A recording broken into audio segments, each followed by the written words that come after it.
Assalamualaikum warahmatullahi wabarakatuh. Perkenalkan, nama saya Fitria Radiana, NPM 19140015. Baiklah, di sini saya akan membahas tentang permulaan masuk dan berkembangnya agama Islam di Asia Selatan. Yang pertama, negara India. Nama India terambil dari satu nama sungai yang ada di India. Nama Sindhi yaitu merupakan beberapa nama sungai yang berada di benua India. Yang sekarang ini pemerintah berusaha mengembalikan nama aslinya yaitu Barat. Nah, kaum muslimin sudah mengenal nama Sindhi sejak tahun 711 Masehi. Tepatnya ketika kaum muslimin yang bernama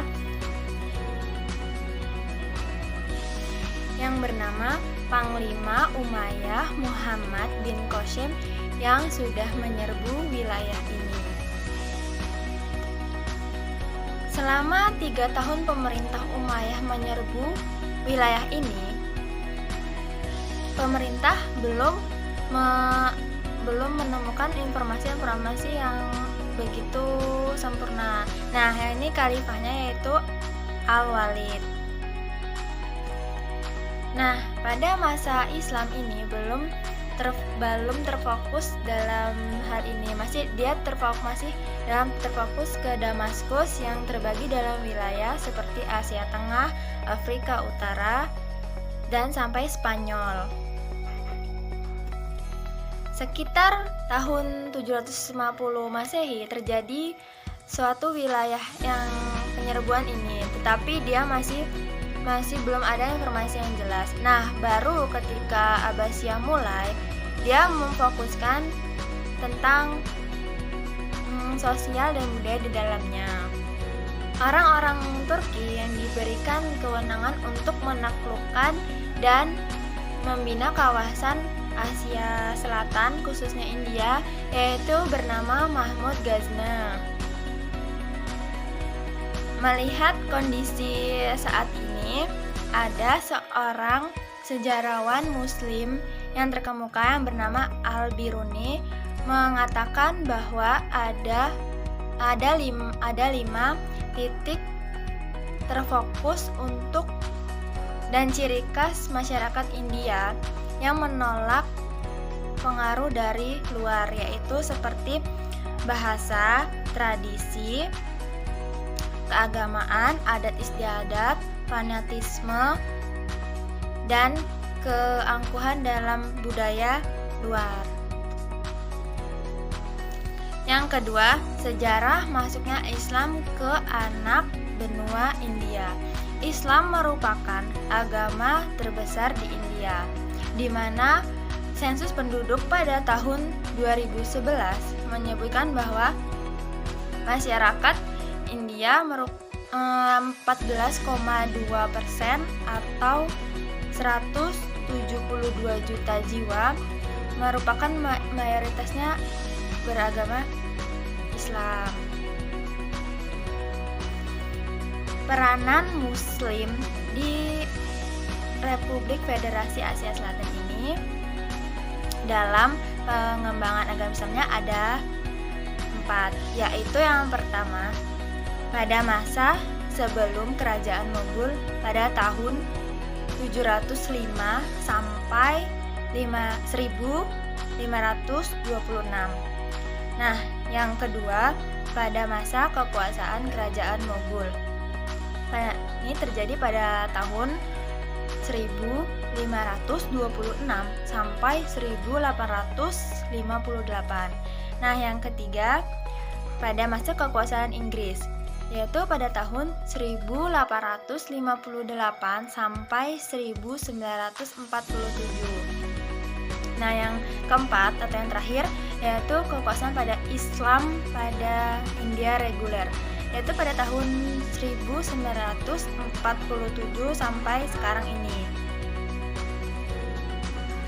Pada zaman kekuasaan Inggris muncullah beberapa pemikir Muslim untuk memajukan untuk memajukan masyarakat Muslim, yaitu seperti pemurnian, penggagasan baru, dan suatu munculnya pemikiran sejarawan Muslim untuk menjadikan dia keluar dari belenggu penjajahan tersebut. Umat Islam menyebar di India melalui berbagai wilayah, yaitu Uttar Pradesh, Bengali Barat, Gujarat, Maharashtra, terus Karnataka, Bihar, Bengali Barat, Assam, Madhya Pradesh, Tamil Nadu, dan Andhra Pradesh. Yang ketiga, Kesultanan Delhi dan Islam di dunia. Nah, pada tahun 711 Masehi,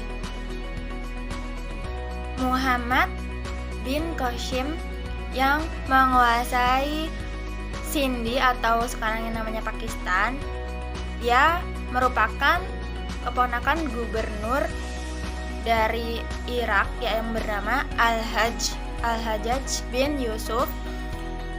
Dia menguasai Sindh terbilang sangat singkat, yaitu 4 tahun. Dia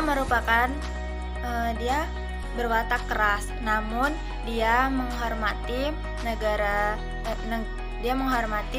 agama Hindu dan Buddha. Dia menghormati agama Hindu dan Buddha dan memperbolehkan dia menjalankan ibadah dan kehidupan sehari-hari dengan sikap toleransi.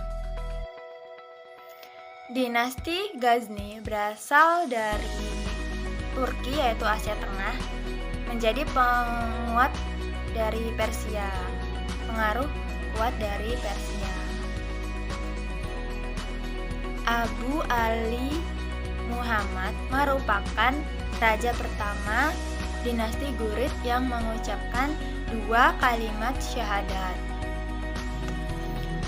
Nah, yang keempat yaitu pengaruh Islam dalam peradaban di India. Yang pertama yaitu sistem pendidikan. Sistem pendidikan di India yaitu sudah menggunakan kurikulum yang bernama Dafiz-i-Nizami. Nah, dia sudah diberlakukan pada abad ke-17. Hingga kini, silabus Dafiz-i-Nizami masih diterapkan di India dan Pakistan. Mutu pendidikan kurikulum ini diakui di India dan Muslim. Dia berdiri pada sekitar pada tahun 1827 sampai 1867 di Duban. Yang kedua yaitu arsitektur. Arsitektur mulai bentuknya berubah mulai pertengahan abad ke-12.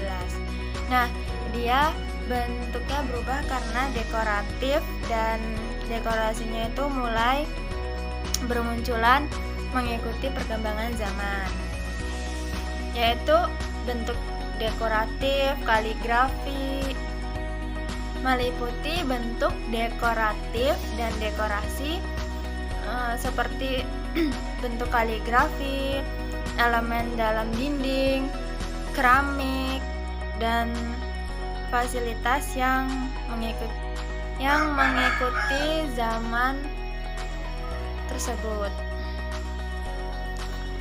Arsitektur di India dibagi menjadi 2, yaitu agama dan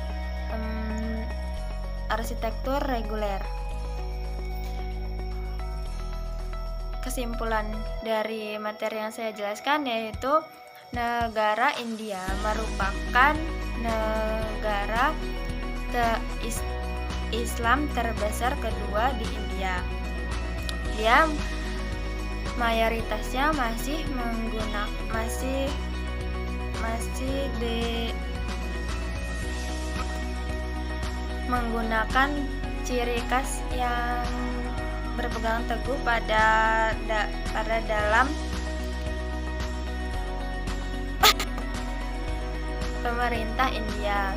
Nah, dia menolak pengaruh dari luar seperti contohnya yaitu tradisi, bahasa, adat istiadat, fanatisme, kebencian dari luar, dan pengaruh kebudayaan dari luar. Itu saja yang dapat saya sampaikan. Saya mohon maaf apabila ada salah kata. Saya akhiri. Kepada Allah saya mohon ampun. Saya akhiri. Wassalamualaikum warahmatullahi wabarakatuh.